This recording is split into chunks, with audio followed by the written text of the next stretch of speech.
change the play. If the play that you've been calling is not working, whether that's you getting up, maybe that's the job that you're at right now, maybe that's just the things that you're consuming mentally, the things that you're reading, the things you're listening to, the crowd that you're around. If that play's not working, why do you keep running it? And but here's the reality though. Many times in my life, I knew something wasn't going to work, but because out of habit and out of laziness, I kept doing it. Every person's got to reach a point where they get sick and tired of being sick and tired. I keep it real and stay flipping keys, no weights. Eating good, I got a lot on my plate, but this is what I wanted, so I can't complain. The Minority Reports podcast, where we keep it real, estate, and entrepreneurship education for the minority of 3% action takers. Here's your host, Billy the Kid, and co-host, Dan Delgado. Chunk of water that I meditate. We're back. We're always back. Ooh, look at this guy. Super fast. We're at Capital Cigar Lounge again. Yeah. This episode was amazing. I mean, we must be good if we're... Oh, God. No, our guests, actually, shout out to all our guests that have been on every episode. There's some kind of wisdom that we literally leave with. And we were just talking about it right now. Aaron Davis just left the conference room that we're in. We are at Capital Cigar. That's why I did have a cigar while we were here. But this episode, I mean, there's so much wisdom in it. Yeah, it's really great. And then we discovered that you are Big Pun's doppelganger. so I'm having a lot of fun. If I'm Big Pun, you're Fat Joe. Fat Dan. I can't wait till Aaron Davis watches that. Fat Joe and Big Pun in this month. No, this episode was awesome. But so before we get into it, though, man, how's your week? How's everything going? It's good, man. I got my last rental that I just bought. Man, dude, all right. So I'm gonna have to make a video on it. So but you're a flip bird now. I'm a flip bird. Okay. yeah, dude.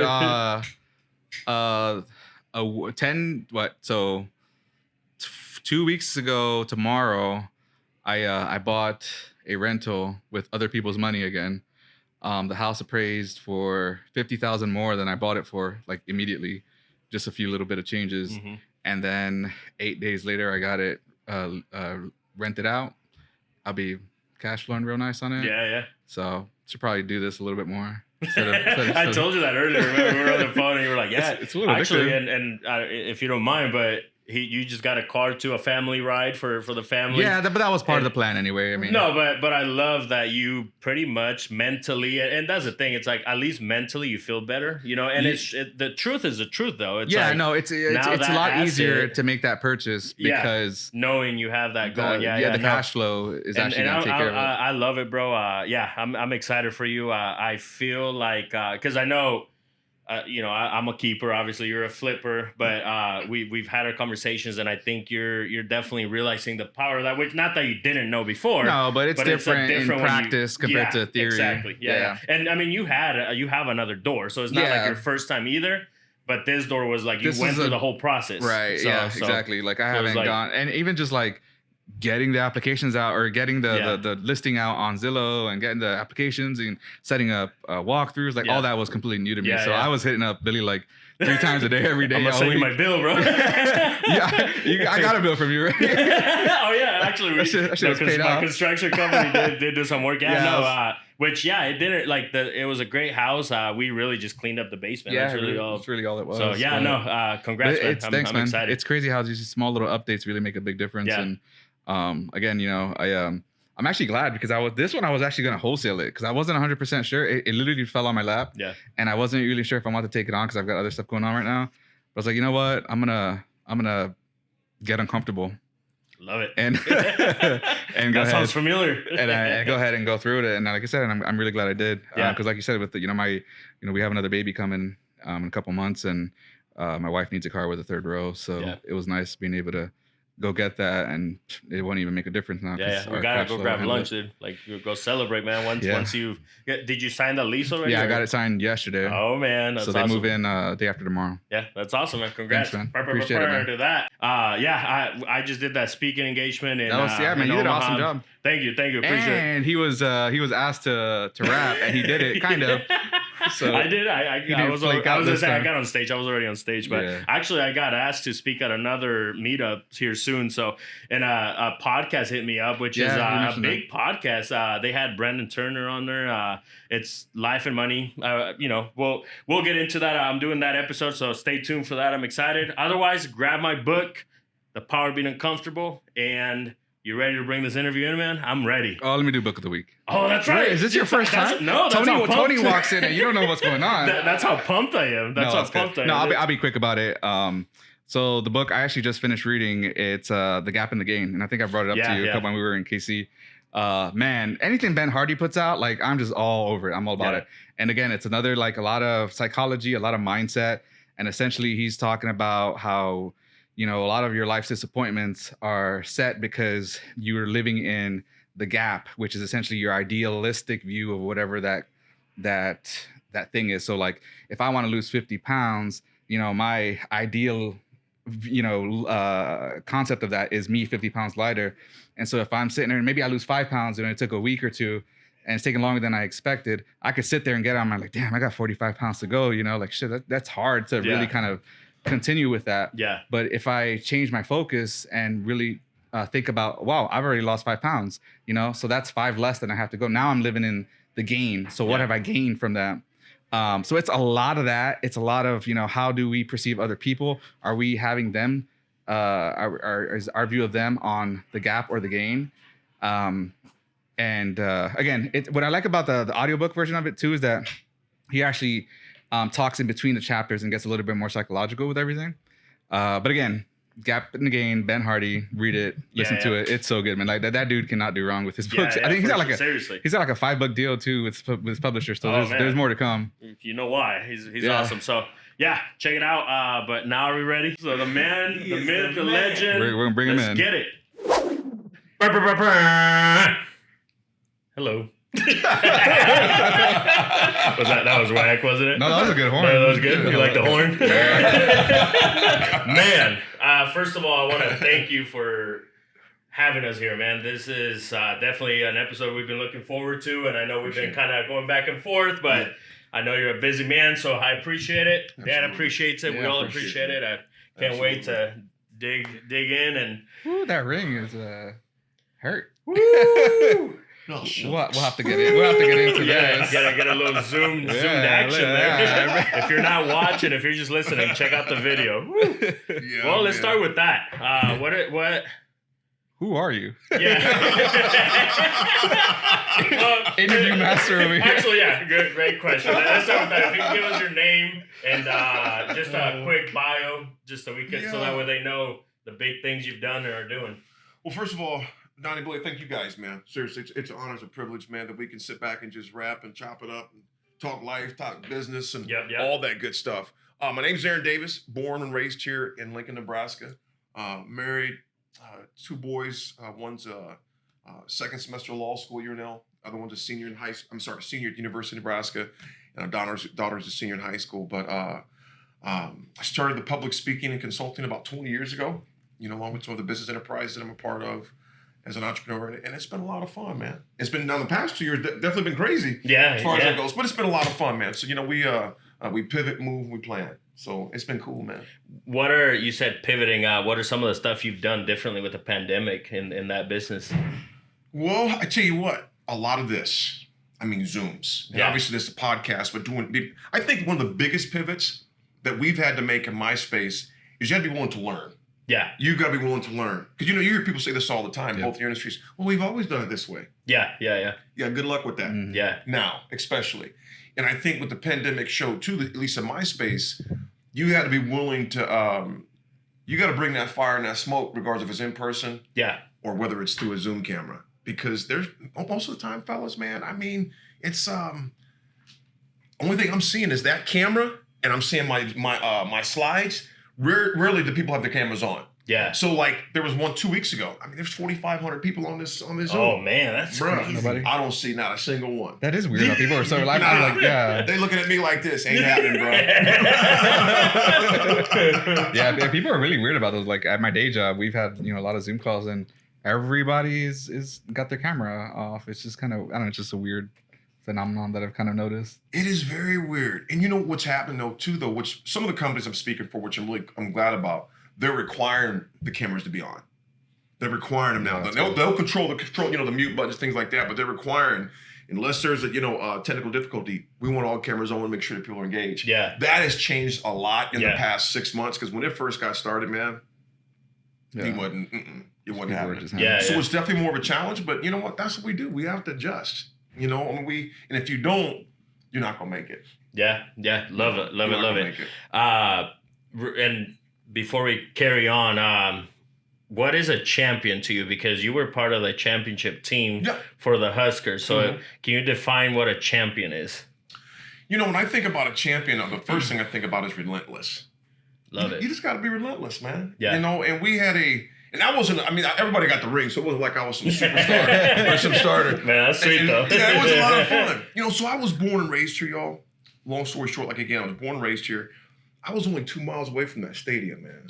You know, you think about this. When you guys are from major cities, you had 12 sporting teams. Yeah. Right, Pros. yeah. Big ones. Yeah. We got one. Think about this. University of Nebraska is the only D1 school in the state. Yeah. We have 1.6 million in the entire state. That's like a suburb of where y'all from, man. Yeah. You got that many people commuting onto the trains in the morning. Yeah. That is our entire state. With all that being said, there's a lot of eyes on the University of Nebraska football. Mm-hmm. So during those glory days in the 90s, when I was fortunate to play for Coach Osborne, we were just relentless. You know, we had lost in 93 to Florida State. Basically, we got cheated. What happened? He's going right into the camera. Don't edit that out here. Yes, y'all did. In fact, Florida State ought to be saying like Baron, yes, we did. Yes, we can. It's funny because the Raiders just hired Josh McDaniels. I seen that. Did you see the first comment he made was, it was a fumble? It just reminded me of He did his history there. So I got one of my best friends, man, two of my best friends are the Raiders fans. They look at the hire kind of like this, like now, like, we'll see, dog. Yep. But you know, when I think of a champion, you know what? I mean, that's a great segue in there. As much as people, for me being a Steelers guy, you know, my parents are from Pittsburgh, but as many times we had to bump heads with the Patriots. No matter what people feel about Brady, the dude, in my opinion, is the greatest quarterback. And I ain't gonna say overall football player, but I'm saying the greatest quarterback. I mean, the guy went to 10 Super Bowls, won 7.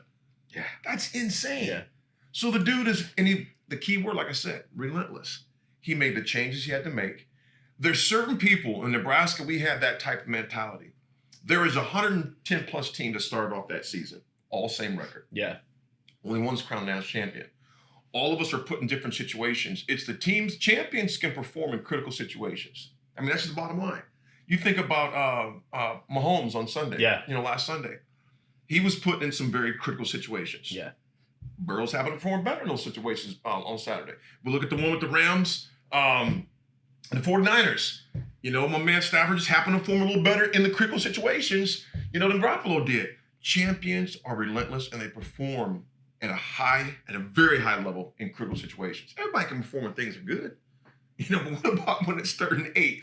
And when you say, 13 seconds, what are you going to do? When you say relentless, can you tell us what's the mindset behind that and physically? You know, I would say the mindset behind it, a lot of it I think about my dad. And long story short, I won't go into, I'll go into it, but it's a little bit, my father's been gone a little over 60 days. My father unexpectedly passed away. Sorry, I appreciate it, y'all. November 28th, and it's been rough. You know, I was diagnosed with cancer last year, prostate cancer, 7 months cancer free. Congrats. Rough. Yeah, and it's a blessing, man. I thank God. Yeah. You know, obviously COVID. My doggone dog of 12 years died. Oh, God. Y'all like, man, this podcast is over. Turn off the light. I'm going to be depressed after listening to this. But you know what? You're defining a champion right now. Yeah. You know? So, yeah, carry on. Sorry. Well, no, I mean, like I said, whether I'm a champion or not, but I understand on a whole different way what it means to be relentless. And relentless means you're just unwavering. You're not going to stop. And I had the epitome of that with my dad. You know, he was 80 years old. My father moved here in 1963 along with my mom, my oldest brother, who was just a baby at the time. Where are they from? Pittsburgh. Okay. Yeah, Okay. he was a Steelers guy. Yeah, they moved here in 63, but it was crazy violent where they grew up at in the Hill District, man. It's rough. Yeah. You know. And so they got out of there. I wasn't born yet, but I'm the youngest out of 6 kids, 4 boys, 2 girls. My father never made more than 40 grand, 45,000 a year. Always had a smile on his face. Because number one, it was the way he defined life and success was by faith, family, and friends. But his faith in God was huge, man. It carried him. And he was relentless, man. I see my father have, my oldest brother was killed in 2009. My father was still relentless, consistent, heart hurting. He had his, his siblings, 2 had been murdered. 1 passed from natural causes. He was still relentless. 2014, September 18th, my mom passed away unexpectedly. They were married 55 plus years, relentless. He was unwavering. Yeah. And there wasn't, unwavering doesn't mean that you don't get tired. Right. Unwavering doesn't mean it doesn't hurt. Yeah. Unwavering meaning relentless means you just don't quit. And so here's why I always talk about champion. My father would always encourage his kids to pat ourselves on the back. He goes, not of arrogance or anything like that. He goes, but sometimes you got to encourage yourself and tell yourself, I'm a champion. I'm going to make it through this. So that has always stuck with me. Then, obviously being fortunate and blessed to play on a national championship team, it just galvanized my talk about, the attitude of a champion. What is an attitude of a champion? Well, the first word that comes to mind, one of the first is relentless. Yeah. Was one of the biggest words. So I've definitely had to display it because you know what, fellas? It's easy to talk about relentless and champion attitude when things are going good. But what about when life punches you in the face and then rolls over and then punches you in the stomach and then kicks you in the head? Yeah, Mr. Motivational Guy. What about attitude now? You really find out what you're made of when life hits you, man. So you have a choice, but there's 2 very different outcomes of what's going to happen. And relentless, doesn't mean you're not hurting. Doesn't mean it doesn't hurt. That it's not painful, but you keep going and rest when you need to. Love it. I love that. Yeah, man, it's been rough. Love it. What is your entrepreneur? I know you do the speaking. What else do you have going on as far as business? Besides the speaking part, I do coaching as well. Coaching with individuals. Okay. On, whether we're sales coaching, especially those who want to get involved in the speaking industry. Okay. The thing I work on people that want to get started in speaking, whether it's speaking in front of audiences or just conveying your product better, whether it's in sales, just in communication. Okay. Because especially right now, with a lot of us being separated from people, you're going to have a very short window to convey your thoughts, ideas, product, or service. Face to face, you can kind of hem and haw a little bit. Just out of common courtesy, they'll give you that. Yeah. People are so, just tired of Zooms. Their attention span is going to be a lot shorter too. Oh, I hadn't thought about that. Think about that. Yeah, that makes sense. We're in front of monitors now more than ever in the past 2 years. So if that message, because think about it, guys, on our phones, if that thing doesn't grab us in about a second and a half, swipe right. Yeah. If that person across that monitor that's, trying to convey an idea, we might out of common courtesy pay attention, but mentally we've already swiped right. Yeah. So it reminds me of, I was listening to an audiobook and it talked about how with Facebook, when you first open the app, or actually any app, I think it said any social media app, they know that. So it takes that second or 2 for your notifications to come up because you're hungry to see if you have any comments or so you wait. It's to catch your attention. And so I love those endorphins, man. Yeah. So I love that you said that. Yeah, absolutely, man. What is your daily routine looks like? And then to get even more specific, what's a routine that you follow maybe in the morning, evening, or whenever that keeps you going? You bet. Billy, so besides the speaking, the consulting, I've written a few books, so I do a lot of writing. That's been a blessing to do that, and hopefully encourage people through that. So the writing comes big. My morning routine, the past 60 days has been different. I would say that, man. Sleep has been invasive. Yeah. Just trying. When you grieve, your mind is. I'm gonna tell you what's tough with grief. At least for me, I can't make a blanket statement say that's for everybody. Mornings are rough, and at nights are rough. Mornings you just wake up and it's like, yeah, that did happen. Nights are rough because you're done with there's not much activity. Yeah. So you're alone with your thoughts. Yeah. That can be dangerous. Yeah, exactly. Yeah. It can be very dangerous. So nights and mornings rough. So my sleep pattern is a little messed up. But typically, prior to my father passing away on November 28th, I would be up by 5:15. And sometimes people are like, well, you got to get up. No, listen. I'm not one of those ones that says what works for me don't work for you. Mm-hmm. Some people I know, some of my frat brothers, man, they go to bed at 1:30 a.m. because they grinded or 2, and they sleep until 8 or 9. They're just effective as the person that gets up at 3:30 in the morning. Yeah. Personally, I think 3:30 is in the middle of the night. But if that works for him or her, that's on them. Yeah. To me, it's just find a schedule routine that works for you and be effective. So prior to my father passing, I'd be up at 5:15. I do my morning prayer and meditation, a little gratitude. Sometimes I'd write my journal about things I was grateful for, sometimes I wouldn't. But I'd be out my door by 5:50 to head to the gym. My gym's like 5 minutes from my house. Do my cardio on Monday, Wednesday, Friday. Place called Farrell's. I love it, man. I hate cardio. If you see me running, there's going to be a dog chasing me. I'm just going to be out just jogging. I'm stressed out if I'm jogging. There's something chasing me. And some people are like that. Again, you got to do what's best for you. So I do my cardio through a class because they're going to, for 45 minutes, they're going to tell me exactly what to do. And there's other people there. Mm-hmm. There's people who are in amazing shape. And the thing I like about our gym, there's people that are in amazing shape, and there's people literally where their doctor said, if you don't get some type of cardio workout, it's going to be bad. Oh, shit. And I like how we all encourage each other. Yeah. There's a guy there, he's like 73. Then you got sometimes people bring their kids that are, 14 years old. But everybody's, just punching and kicking the bag. So that's part of the cardio part, which I love that. And I love community, man. Yeah. I love that part of it. Then about 4 days a week, I lift weights.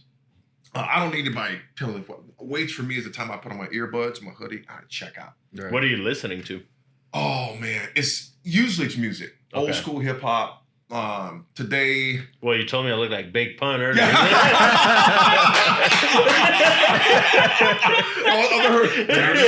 I'll take that. I'll take it.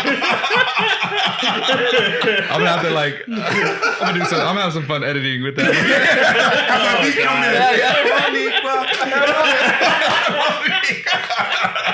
Oh man. What do they call it? Double digger? Oh man. There we go. Oh, this is gonna be a good one. Yeah, man. Dude, I'll switch. I know some people listen to podcast stuff when they're working out. Yeah. For me, that's when I'm working. Even for you guys today, I was listening to Van D. Yeah. When you guys talking to Van and Tony Goins on your podcast. First of all, you guys do a heck of a job. That's why I like that. You do it. I like it. That was a good one. So that was really good. Yeah. I need a. You got a career coach. podcast. That was really good, actually. You guys do a great job. So when I'm working throughout the day, because we are at home so much, to me it's like for me, I can only listen to so much, news. Yeah. And most of the time it's bad anyway. That's why I rumble. Yeah. So back to my routine. I no longer, about 6 years ago, I changed my routine. I don't listen to the news for start my day anymore.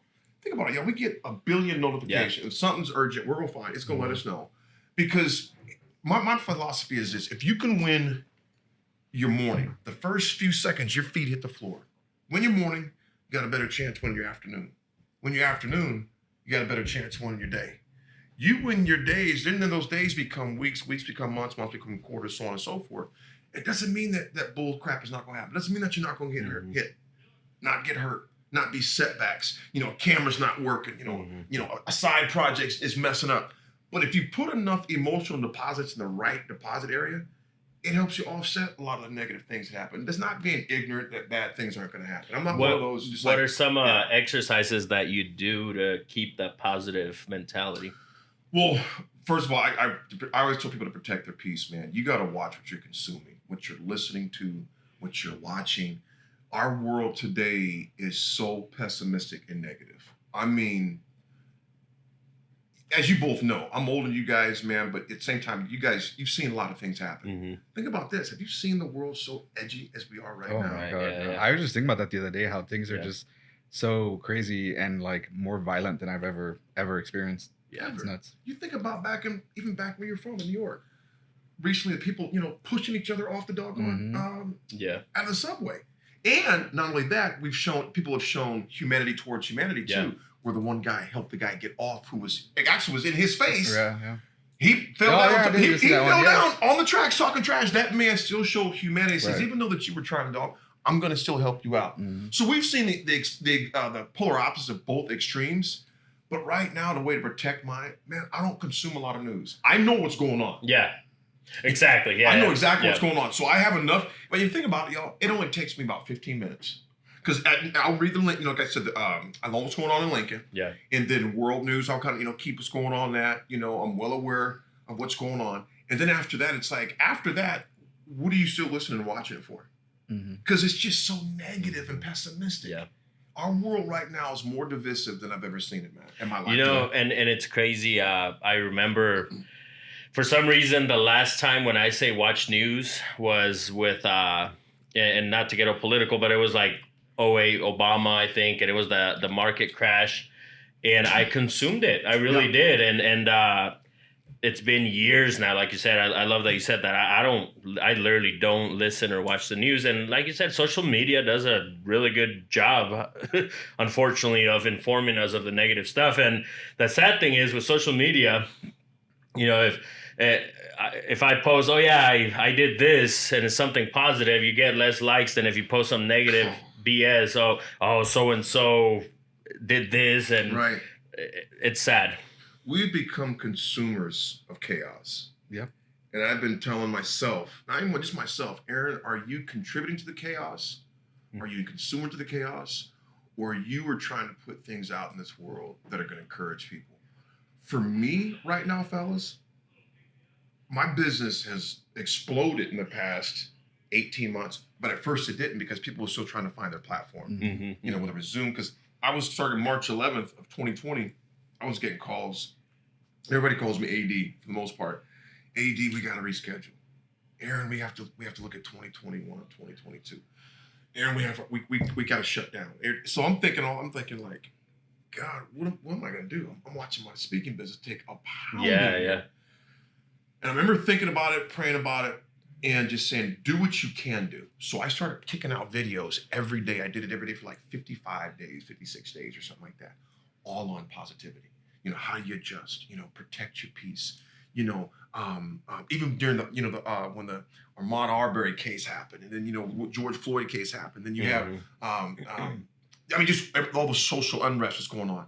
I still was careful what I posted because I didn't want to contribute to chaos. Now, truth needs to be spoken. We speak truth. Yeah. Now, if something that's if something is objective, subjective to my opinion, then I'm gonna be careful. What I'm saying. But when you shoot a man that's jogging down the street, that's not. And if you think that's an opinion, something's wrong. We I don't care. Unfollow. I don't want you following my life anyway. Right. But when it comes to politics, fellas, I don't post about politics. Yeah. I don't post about mask, no mask. I got my opinions, but so does everybody else. Yeah. So I'm careful what I consume. I'm careful what I contribute. And so that morning routine parts help out with that. I read like I said, I'll read a devotional, little prayer time, scripture, get my head right. On the way to the gym, it's music. Or gym, and there's these awesome, what you both seen up. There's a ton of stuff on YouTube. Mindset. Motivational. Yeah, man. As you were speaking, I'm like, man, you should be good for one of those videos. Right? I could just put like a cinematic trailer. Seriously, song. Yeah, man. I love those, bro. And that's something I definitely want to do more of those. I don't know if you guys have heard of Goggins. Oh yeah. Bro. Tony Goggins. Yep. And I'm always thinking Tony Goins, but Yeah. Goggins. Tony Goins too. Yeah, Tony Goins. Shout out to actually real quick.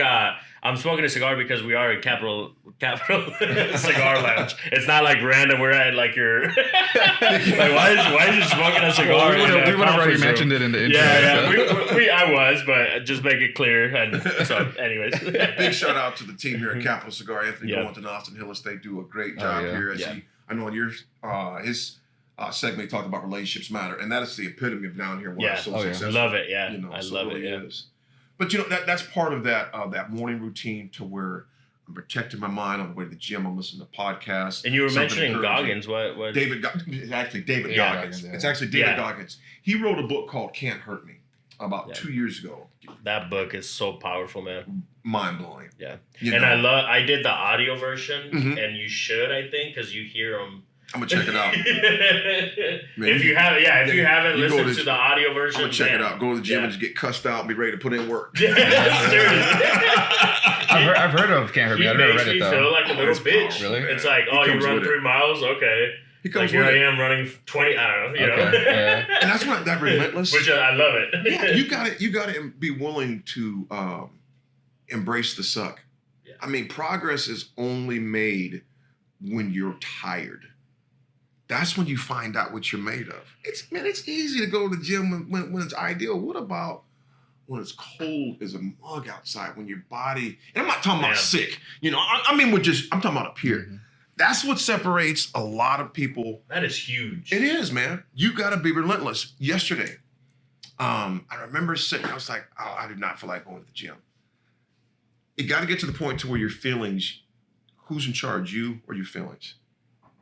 And to be a champion, you look at any great athlete, individual or team sport, they got that way because there were plenty of days they embraced the suck. They didn't feel like it. Hell, man, 99% of the times I don't feel like going to the gym. And I mean that. Some dudes be like, yeah, let's go, man. No, that ain't me, dog. Because I be sitting in the gym, in the parking lot sometimes going, you know what, man? I don't know.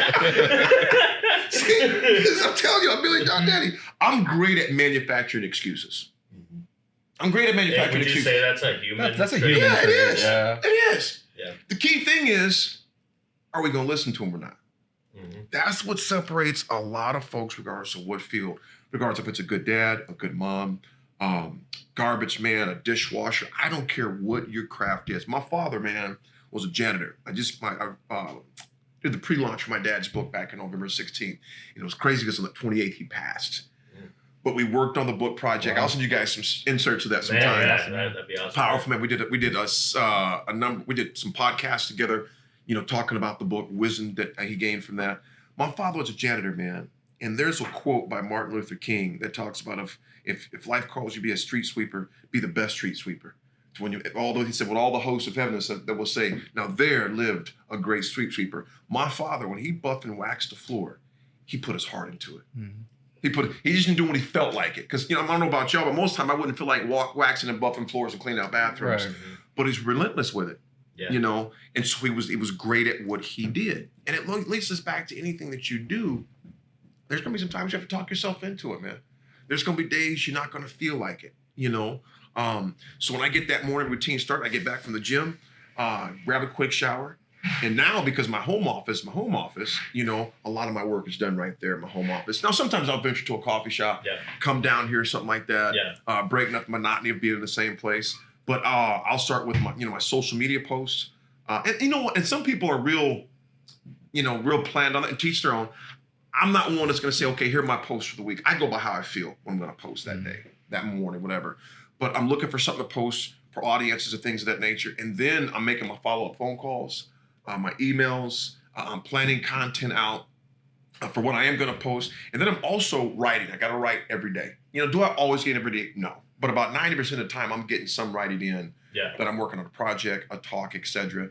And then I'm doing a lot of follow-up calls with past clients, you know. So if you want to continue to build a business, regardless of what your business is, you can't be a stranger to the audiences you've spoken for. You know, you got to be out there and be relentless, especially now because the marketplace has definitely changed. Yeah. And there's some people, in my opinion, who've gotten lazy because of COVID. So it's like, no, I'm just going to stay home, which I get that. To each their own, because some people have underlying causes, et cetera, like that. But I mean to the point where they're not doing anything even at home. Yeah. Now, I get it at home part. You know, some people, that's if you're comfortable, that's what's best for you. I get that. But then their productivity, you see, has dropped dramatically. It comes back to that word relentless again. Yeah. It's easy to be relentless when things are going good. What about when life sucks, when it's tough? Yeah. That's when you find out. So you'd mentioned, you know, journaling, you know, most of the time. I kind of feel like that's a common theme that we see with a lot of successful people.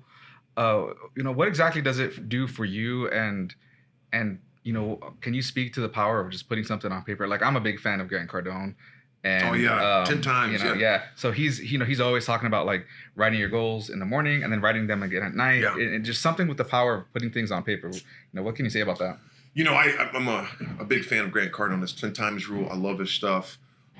There is something big, and research has proven it. This is not just something. This is proven. When you write something down and you write it again, it gets automatic. It starts going more to your it gets in your subconscious. Mm-hmm. You know, to where you're thinking about it even when you're not thinking about it. You know, consciously, we know what our goal is, but then when you start just literally just permeating your mind with it over and over again, think about this. For you right now, neither one of us, none of us would have to think down an entire shoe right now because we've done it so many times. It's the same power with journaling. When you write that thing down sometimes, you don't have to think about it anymore. It's just in your subconscious. And those thoughts, as far as goals, it's amazing how we'll start, because we're writing them down so much, we're thinking about them so much, we'll start seeing things, people, and places that can help us attain those goals, and we can help them too reach theirs. But we're more conscious of it. It's like. And real quick, with the subconscious, that's been definitely an area that I've focused on for years now of studying it, right? And it's crazy how repetition is what goes in. It's like a memory card, right? Like a storage, and it's hard to get in there because your past has so much of that taken already that it's hard to make room for the new stuff. So can you elaborate on what are some stuff that you can do to get that subconscious, especially that, maybe that negative past that you went through to go away and put some new information? You know what, D, with both of the questions, first of all, the journaling part, I think that's a great cleansing of the subconscious. I think it's a great cleansing of building up the conscious. It's a great cleansing to reinforce what you really do want. So let's say you've had a negative experience, which, we've all, if you're alive, you've had some negative experiences, and we've all had those before. The key thing is, how are we going to let those experiences become lessons or become prisoners to our past or to that pain? And it's easy, and I've been there before. I think all of us, if we're honest with ourselves, have been prisoners of our own pain, self-inflicted or inflicted by someone else. Yeah. But until we exercise those emotions and deal with them, they'll still hold us captive. So that subconscious, again, the reason why journaling is so important to me, man, you're writing things out. It's a flushing process too. Sometimes I'll just write, in particular in the past month and a half since my dad's been gone, just writing, how I was feeling that day. Read it again, maybe 3 or 4 days later. So for me, it's just therapeutic as far as exercising the grief, writing those things down. And it's releasing those things from the mind and from the heart too. As it comes to negative things that have happened to us in the past, I think it's imperative that we replace those negative experiences with positive ones. What do I mean by that? What we read, who we spend time with, the things that we watch, the things that we listen to, all of those things, as we know, it's programmed. And it's constantly going on. I love in the that. background. It's constantly there. I love that you mentioned how just the exercise of being mindful of what you're putting in, right? And that past, one of the things, so I'm working we were just talking about my book, The Power of Being Uncomfortable. I just released it whenever this comes out. It was January 3rd. That's crazy when cool, I published man. it. And I'm working on my coaching program. And one of the exercises that I'm going to do with, and it sounds funny with my students, but whoever does my coaching program is I'm going to have them write. And whoever's listening, I mean, you could just do it or hit me out for the program, but, on a piece of paper. And we did this, we do it when we write our goals. We started incorporating this for the past year. What were some of and I have my kids do it, my wife, what are some of the stuff that bugged you or negative stuff that you want to let go the past year? And we write those things down. And then once we're done with that, we fold that piece of paper and we burn it. I love that. And it's kind of like a goodbye, like a cleanse. And I'll tell you what, seeing that paper burn, man, is powerful. It's powerful. So I like that. That is a powerful exercise. Yeah. So it kind of goes along with what you were saying. Absolutely. But what is happiness, man? What is happiness? I think happiness is different for everybody. I think for me to define it for everyone, but for me, it's having peace with God, peace with my family, and peace within myself. And that has been challenged a lot in the past. I would say since 2009, since my brother was killed. So it's almost like it's crazy. Like it's like in 5 to 6 year increments, I've lost some very powerful people in my life. My brother, who was my oldest brother, he was Miles. He was my idol as a kid, if you would. Muscles, dude was swole, just good dude. Then you go 5 years later, 2014, basically 6 years later, whatever it is, 5, lose my mom. 60 days ago, losing my dad. And I'm learning that happiness, true happiness, is definitely not in things of this earth, man. not things, because everything we can see is temporary. Right. Everything that we see is temporary. For me, peace is found in God, my relationship with him, you know, and by me being no perfect one by any stretch, but I know that's where true peace is. Because think about this, man. I remember as a kid, Christmas, and not even as a kid, right now as adults, remember something you wanted so bad and you got it, then after you got it, it was like, yeah, that's cool. Mm-hmm. Something you want. I mean, not that it wasn't fun having that thing, whether it's a piece of property, a vehicle, dropping a CD, whatever it may be. That was cool. But then it's like, okay, now what? Yeah. Nothing for me personally, in my opinion, nothing that's on this earth weren't made to be at peace with things here. Supposed to be happy, you know. But happiness to me is using your God-given strength to be a blessing to other people, man. You know, I've always felt my best when I was helping someone else. You know, my mom would always say something, you know, the thing that's helped me even through the grief part, when you feel helpless, go be helpful. Go serve somebody. Wow, that's powerful. Yeah. Yeah, when you feel helpless, go be helpful. Go serve somebody. Go maybe alleviate some of the stress they're dealing with. Because what it's doing, it's twofold. You're helping yourself and you're helping them. You know? So those things right there have helped me more than anything else, finding what true happiness is. Man, to me, it's just exercising your God-given abilities, man. Being a blessing to other people. And the thing about it, you feel different.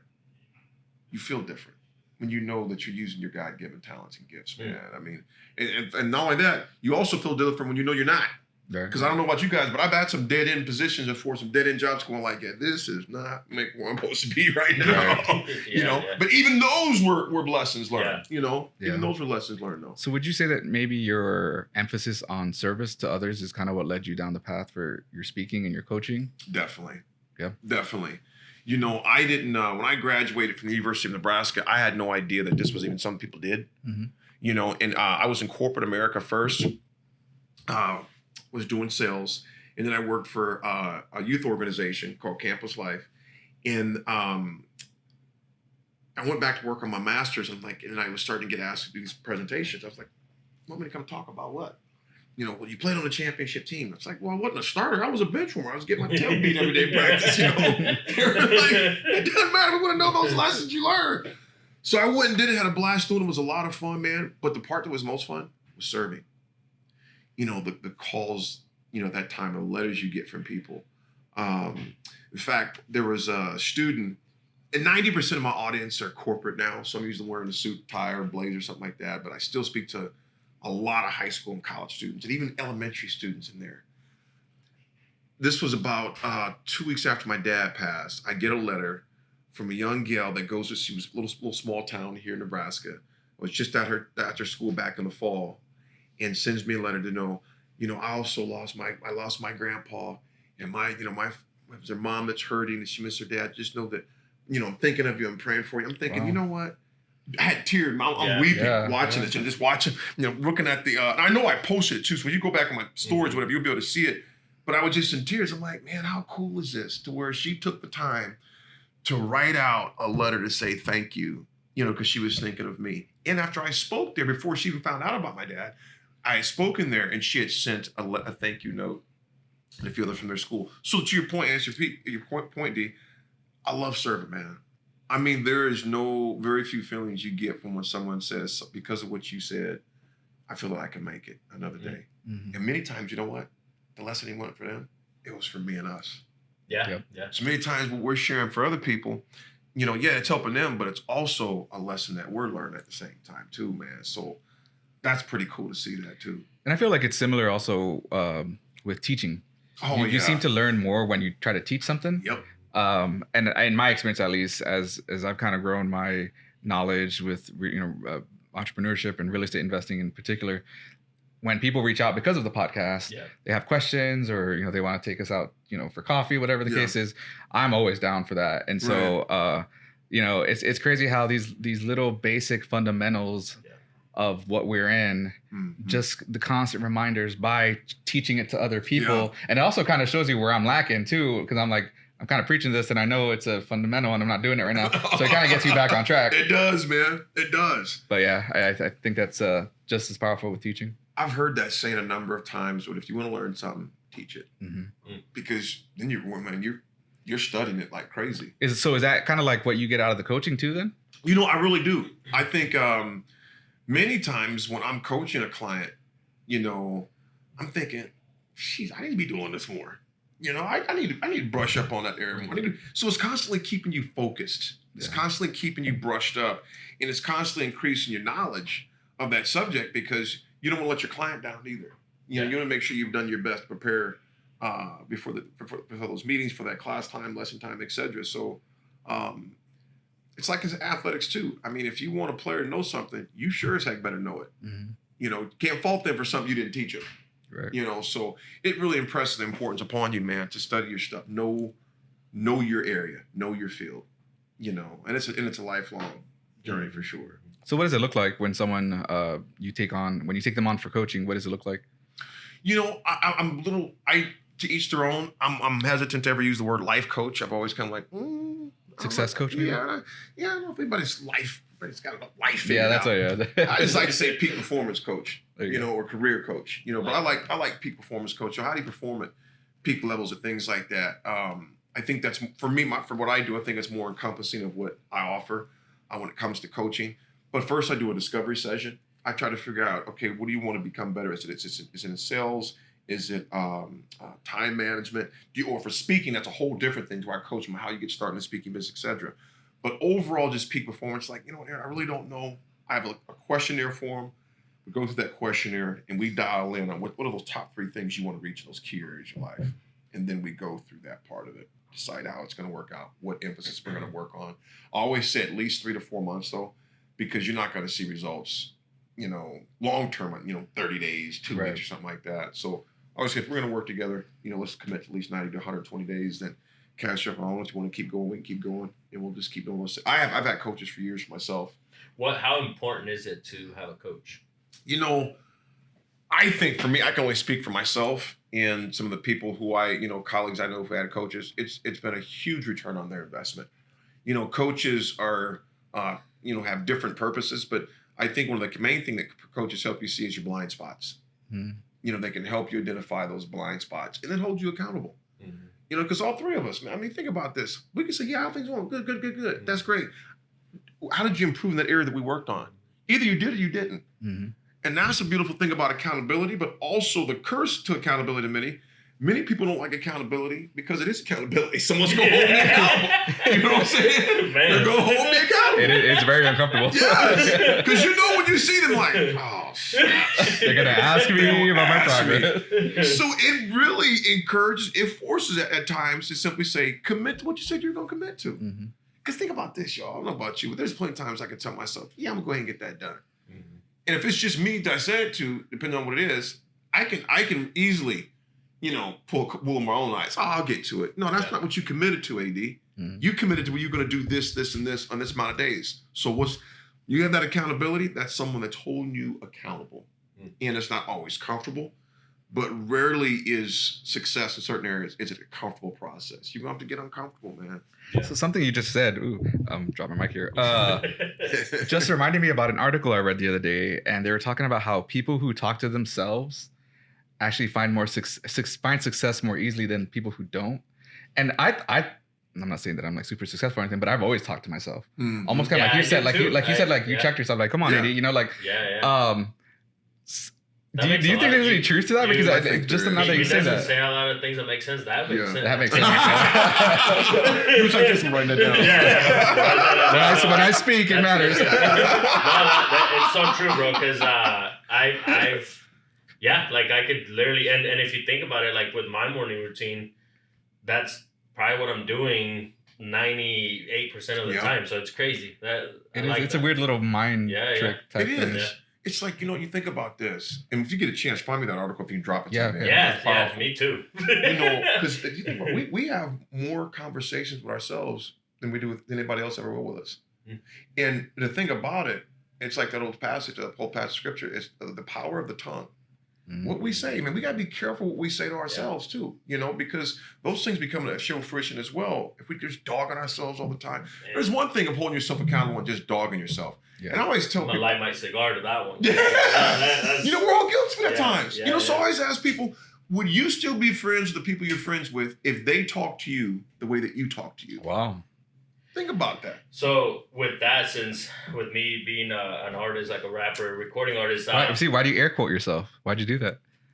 Limiting Right, beliefs there? yeah. He just did it right now. He's like, artist. I'm like, a big pun in this. You're right.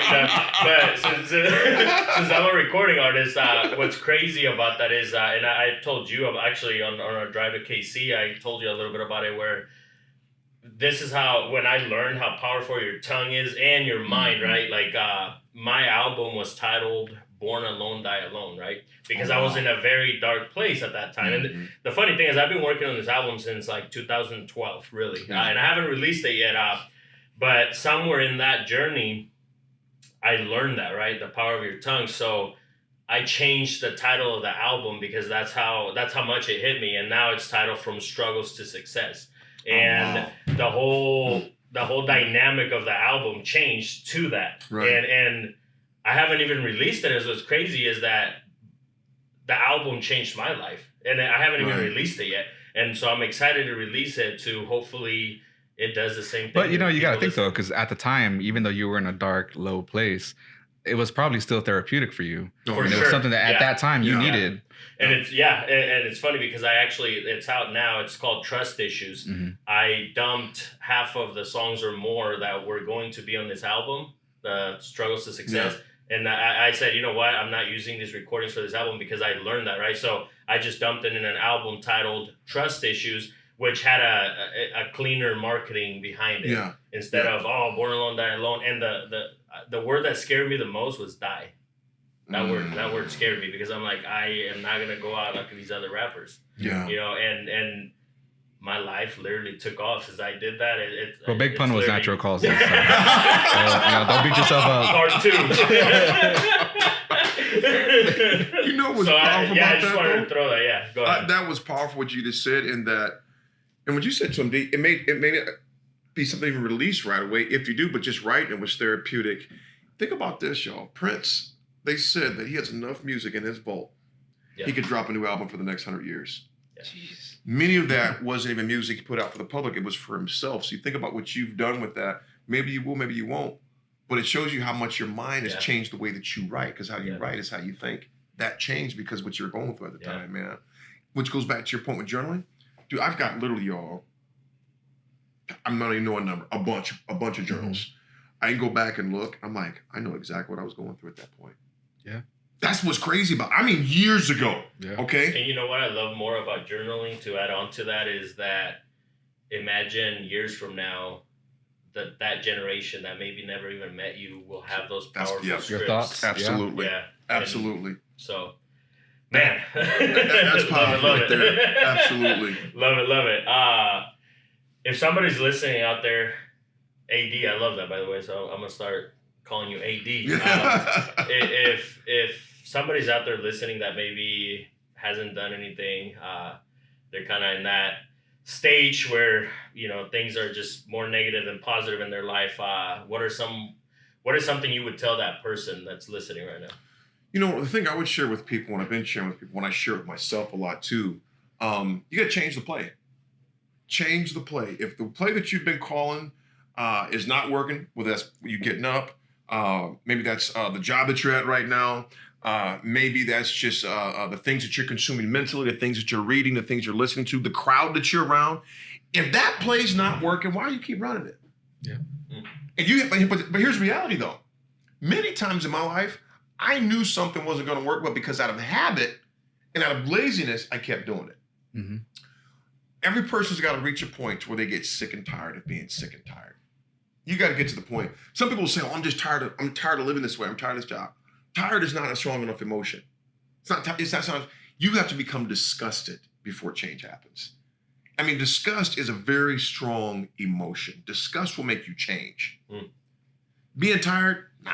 Some people, you know, I'll roll with it. You know, I'm tired, but I'm tired. No, disgust, you will change something when you're disgusted and said, finally, enough's enough. So, folks, if those of you listening right now, if you're at a point where you're stuck, which we all get there, you can all get stuck. You just come to the decision, you finally say, I'm done with this. And when you make that declaration that I'm done with this, I'm sick and tired of being sick and tired, I'm disgusted, you will change. Bottom line, you will change. But then what you also have to change is the environment that help keep that mentality conducive. You also got to change what you're reading, what you're watching, who you're spending time around, the places you go. And I'm not saying any of those things are bad, but any of those things, if they're contributing to the current state that you're in that keeps you stuck, you got to make some soul-searching decisions. Say, enough's enough. I got to make some changes. Because we've heard this a billion times, we become like the people we associate with. Oh, yeah. If you hang out with people that are always pissed off, blaming this, blaming that, well, guess what? You'll have those same type of thoughts. So it all comes down, again, to say, I'm done with this. I'm tired with this. I'm disgusted. I am sick and tired of being sick and tired. I'm calling a different play because the ones I've been calling ain't working. Mm-hmm. Does that mean success and the thing turn around right away? No. Something that took you years to galvanize in your mind habit, it takes time. But if you really want that change, you'll stick with it. And you'll find others who will help you stick with it as well. And you mentioned success there. What are your success habits, or some success habits you could let our audience know? I would say for sure that's good. Grace. Some of the habits I would say for sure is definitely, man, is reading. Reading things that are uplifting, reading things that'll help you grow in a certain area. Again, folks, there are literally millions and millions. Of course, the great one we got right here, the podcast that D and Billy have you right here. Big D. Yes, listening to things that help you grow. Yeah. Listening to things. And then also the crowd that you're around. That's a huge success habit. The people you surround yourself with. What are they? Here's the other thing. I always tell high school students this, and it's the same thing for adults our age, professionals. You either got friendships or fake ships. Friendships or fake ships. Real friend. That's powerful. Real friend can look you in the eye and be like, nah, bro, you're not doing well. Right. Yeah. No, you're not maximizing your God-given ability. Yeah. No, you're not making the follow-ups like you should in order to grow your business, enterprise, or event. And my father would always tell us this as well. Show me your friends, I'll show you your future. Yeah. Mm-hmm. Show me the people you associate with, who you hang out with, because most likely that's who you're going to gravitate towards. So it's the audience you surround yourself with, the books that you read, the things that you listen to, the things you're watching on a regular. I mean, we all need that time just to decompress. I get that. But man, anytime Netflix becomes, I always say this, come on, bro, really? Some people watch so much TV, they finish Netflix. You know what I'm saying? It's like, bro, you didn't watch everything they offer. You know what I'm saying? What are you going to do, dog? Then they go post, hey, what's everybody watching right now? What's everybody watching right now? You watched everything. You watched everything. Like, I'm finished. My man finished. That's so true, though. That's it. But then ain't moan about why things ain't going right there. Like, Yeah. It's like even with, I always say this too, man, with, when I speak with student athletes and just people in general, my own kids, if your social media game, if you applied that same energy towards academics, towards your craft, whether it's in football, basketball, hockey, I don't care what it is, how would the results look? If you use that same energy of posting online all day long, just constant, what about if you gave even just a third of that energy towards your craft? What would it look like? And I say that to myself first. And I've seen that meme, and it's, it's kind of funny, but it's kind of not. You talk about how a crackhead always finds a way to get crack every day. Dang right. Relentless. And how is a crackhead outworking you, And it, like I said, it's kind of like a morbid way of thinking it. But the other day I was thinking to myself, like kind of along those lines, and it is crazy when you really, just crack in my crack use, and I just want a little bit of crack. But I was like, it is kind of crazy when you break it down like that, and like you said, like with kids with the social media, and if you take the effort on that you're taking towards these horrible habits, and just pivot and shift it, you can just make some awesome changes. Make some awesome changes because you think about it, and it is crazy, it's sad, but the reality is, the truth is, your addictions will reveal you real fast what's important. Because like you said, that person that's addicted to crack, coke, whatever it is, they come heck or high water, they will find a way to get it. The alcoholic who needs a drink no matter what, he or she will find a way to get a drink. They will lie, they will manipulate, they will steal, no matter what, they will get it. And those are things that are destroying them. Mm-hmm. Imagine if and obviously we look at the brain, that everything is wired addictions and things like that, but the thing about it is we're all addicted to something. What are we addicted to? Right. Is it helping us or is it hindering us? Yeah. So those habits that we form on a daily basis are part of that. Like I said, the people we associate with, who we spend time with, the things we listen to, If that play that we're calling is not working, you got to change the play. Call an audible. You call a different play. Love it, Madden. Yep, call an audible. Love it. What are some of the stuff that you, or just habits, or how do you go about pushing your kids? And not just your kids, since you do talk to a lot of high school students and stuff. And if you could give us some actual action that we can take, because we have kids, our audience, a lot of our audience have kids. What are some actions that we can take to give our kids that? Because, where we come from, we know where we come from, so we're getting away from that, right? Like that was our goal, was getting away from all that. And I try to let my kids know how important being positive is and being thankful. That's probably one of the biggest thing I teach my kids is be thankful. There's times where me and the wife show up and another friend's parents aren't there, whatever. Right. And not to bash them or anything, because I do understand they could be at work and, taking care of business. Yeah. But I teach my kids that. I'm like, hey, look, you need to be thankful that we're both here. That's right. So if you could elaborate on that and give us some pointers on what are some stuff that you teach. First of all, the thing that I would say when it comes to kids, I look at how I was raised by my parents. One of the first things is respect. If they don't respect you, they're not going to respect a lot of other people either. Things that look cute when a 1-year-old, 2-year-old is doing it at 2 years old is not real cute when they're 12. Respect. And my father, students haven't really changed a lot. I think parents have changed a lot over the past 20, 25 plus years, in that I personally think there's too many parents trying to be their kid's buddy. Yes, thank you for saying it. Oh my God. I tell my kids, I'm a grown man. I'm not your friend. I don't care if you're mad at me. Yeah. If you're no. I'm your dad. Yeah. I don't need no little buddy that's 8 years old, 7 years old. You're going to respect me because I told you so. And this is how things are going to go in this house. Respect is never old-fashioned. Unfortunately, we've seen the demise of respect in our schools. Now, when the teacher says, well, I'm going to call your parents, students a lot of times will pick up their phone and say, hey, here's the phone, call them right now. There's the respect factor has changed. We got to change that back. But that all starts at home. And I know all families are different, makeup structures, et cetera, are different, but respect doesn't have to be. So we can talk about everything in the world when it talks about doing kids do well. But if they don't respect authority, you're in trouble. Man, all bets are off. That's and major. It starts with respect. That is huge right there. And the second thing I'll say with this, there's got to be expectations. Kids want expectations. Yeah. They don't like them, but they want expectations. Because you know what expectations mean? That means I care about you and I love you. So my dad told me and my mom told me, you better be home when that street light came on. That was an expectation that you better be home.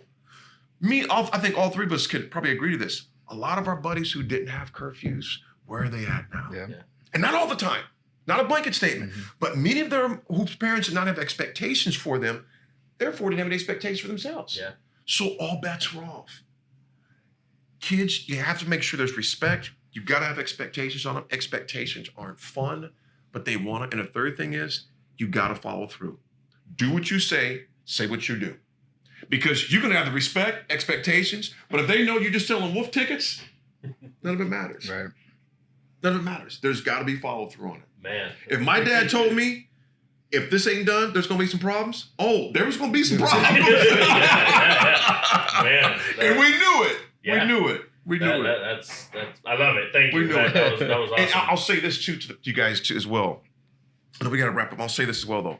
Be willing to say you're sorry when you've messed up as a parent. That's huge. I do think because there is a fine line between, understanding that you are the authority and you are the one who sets expectations and the one who sets boundaries in the house. But I think, when kids grow up never hearing apologies from their parents and never, seeing their parents, even like some parents that I know don't even like have disagreements in front of the kids. Right. And I'm like, it's okay to disagree with them, but also show them the resolution that Absolutely. you're coming towards, So like when they can see that you're human and you're able to humble yourself and apologize or fix issues, that's huge for them too, because they're going to learn to do that also. Absolutely. They won't grow up to be, super stubborn and Absolutely. never apologize. Well, I'm not wrong. I'm the adult. Right. Yeah. Some of the biggest lessons I learned from my parents was the willingness to say I was wrong. And I would say probably the fourth thing or fifth thing I'm going to share with you guys is this. Be your kid's superhero as much as you can. What I mean by that, and I'm not saying you have to, create safe places. Think about that. That's what Spider-Man did.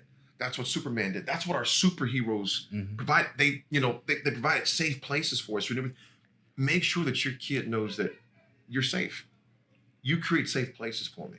Because the thing about it, if a kid can't vent to you, my kids can't vent to me, who are they going to vent to? Now, I'm not saying there aren't great teachers and things out there, but that should start at home. Starts at home. I could always vent to my parents. And my parents were old school, so there were some things that, my kids vent to me that I wouldn't have felt as comfortable venting to my parents because, things were different age-wise. My 2 boys, my daughter will tell you, they know they can vent to me and my wife about anything. We're not going to look at them any different because we want them to know we want to create safe places for them. There's a real quick, I know we do need to wrap it up, but along the lines of, how I keep hearing you say it starts at home. There's this YouTube channel that if you're on there right now, check it out. It's called The Minority Report Podcast. That's a good one. No, but this one. No, this one's called Soft White Underbelly. And I follow it, and this guy, he is a documentarian, I guess, but he finds these people and just from all walks of life, like a prostitute, to a drug addict, to just all sorts of stuff, just all over the spectrum. And he finds these people, and he puts them in front of a camera, and he interviews them in a very just objective manner. Like he's not judging, he's not probing too much. He kind of feels out where they're at. And the people that are in the lowest spots, I mean, within his first question is, so what was like at home every single time. And I mean, and within those first 2 or 3 minutes, you already know, like, even without, maybe you don't even know where this person is right now, but just by the way things started at home, like, man, this kid never had a chance. Right. Right. So it's really important what you're saying, because I do think a lot of these things start at home. And it's funny because when you read these comments, well, not funny, when you look at these comments, people start to, they become more disarmed, I guess. They wouldn't think of like, oh God, this girl's a prostitute at 15 years old. Like, she's such a hoe. Like, no, it's not that. Like, she had issues that led her to this point. And so, and for the people, when they're being interviewed, they just break down and cry. And it's so therapeutic for them. But I mean, it's a really, really powerful channel. It's probably what I watch the most. The Underbelly, so it's right Soft White Underbelly is what it's called. Sure. I like that. Yeah. Well, as much as I hate to wrap it up, and actually, one last question, because I lost my grandma a couple months ago. I know relentless. Thank you. Thank you. Absolutely. And relentless is definitely a word that comes to mind with you. But somebody dealing with that, what are some of the stuff that you could suggest them do mentally or physically to kind of help grief? I would say with grieving, because I've done it the wrong way before. And I would say that the best way to grieve, you have to go through it. There's no way around grief. You can't go on top of it. You have to go through grief. But you can grieve wisely too, though. And a grief shared, I've heard this quote many times, a grief shared is a grief softened. So share about the grief. Get with people that you can be honest with and say, what, today kind of sucks. Yeah. I'm struggling today. Yeah. A grief shared makes a grief a lot lighter. And the only way to go through grief is to go through it. So there's grief counselors out there. I actually went one that when I lost my mom, started seeing a grief counselor. It's one of the best things in the world. I think it's sometimes when people talk about relentless, because sometimes we misconstrued, like, oh, you just go through it. No. Yeah. We all need help. Yeah. We all need help. Some in different areas. I realized that I was not grieving well. I needed some help with dealing and processing with the grief. Just like if someone hires me as a coach, they realize I want some help in this area. Doesn't make us less talented or less strong. No, it makes us more aware. Yeah. It makes us aware that, I need help in this area, So if I'm drowning, I know I need a life jacket. And to deny it would be foolish. Yeah. But yet sometimes we can be drowned in grief, drowned in when it comes to financial practices or whatever it may be. And we're just saying, I don't need help. Well, yes, you do. And it's okay to get help. So if you're going through some grief and it's just going, man, there's tons of websites out there. I know you have my contact information. Yeah. I'd be glad to reach out and show you some resources that have helped me out tremendously, which has been huge. But if you go to aarondavis.co, which is aarondavis.co, that's my website. You can look on there and contact me that way. But when it comes to grief, especially right now, y'all, with this pandemic, mental health right now has been a huge thing, man. I've been advocating so much for people to get the help at wellness centers. You're not in this. You may be alone, but you're not alone. Suicide rates have jumped up dramatically right now. Alcoholism has jumped up dramatically right now. Drug usage. People are hurting right now. And they're grieving. It's another form of grief. So if you're grieving, you don't have to grieve alone. Love it. And to add on to that, therapy doesn't have to and I think it's where we come from, that poverty and all that, the struggles. We always saw that therapy was like you're not out of strong reach. enough. Right. And you're not strong enough. Right. Like you need to toughen You're up. soft. Figure it Yeah, out. exactly. Yeah. And the older I've gotten, it's like therapy doesn't have to be a negative thing. Actually, matter of fact, everybody should do therapy. That's right. yeah. For everything. Definitely. But all right, man. Thank you so much for this. Has been awesome. I can't thank wait you. to listen to it, watch it myself. It was an honor. This has been awesome. But to wrap things up, I always like to ask our guests the same questions at the end. And the first question I have for you is, if you were to look at your younger self and give yourself some advice, and this is for some wisdom, which, I mean, we've given out plenty. Yeah. I think, you've given out plenty of wisdom. But if you were to look at your younger self and give yourself some advice, what is that advice you would tell yourself now? Oh, the thing I would always say is have a sense of urgency. Have a sense of urgency. And I'm not talking about to run through life, run through teenage years, but I mean have a sense of urgency to maximize the opportunities in front of you. Because I definitely did not have a sense of urgency at times. At times, kind of just did enough just to get by. Yeah. If I would have worked a lot harder, both in the classroom and athletically, there's good at some things that may have been a little bit different. So have a sense of urgency, really capitalize on the opportunities that are in front of me. Those are things I wish I would have done more for sure. Love it. And if there are 3 steps to success, what are the 3 steps to success? Oh, man. I would say prayer, planning, and people. Pray, use your gifts, work your plans, and the people you surround yourself with. I mean, because you could have one and miss the other 2, and then it's going to only be so much. But I think prayer is important. Everybody's different faith and backgrounds, different meditation, whatever it may be. But plan and people. You can do all the praying you want, but if you ain't got a plan, it's like, I'm just waiting on God. God, like, nah, bro, I'm waiting on you. Yeah. You You gotta do some work too. You gotta do something for yourself. Yeah. So you gotta have a plan, and then you gotta have the right people around you. There's something my dad taught me very early when I got in business. He said, son, get the right people around you. Have a banker, a lawyer, and an accountant. Have those 3 around you. A banker, a lawyer, and an accountant. He goes, have your business structure set up, from a tax and legal purposes. He goes, those are things that, first of all, my dad was passed when he was 80. Some of those things weren't even available to him. Right. At least not like they are today. Yeah. Racism, bigotry, etc. And a guy who didn't come from those backgrounds either didn't know a lot about it. Yeah. So that's one thing he encouraged me to do. He goes, you get yourself a good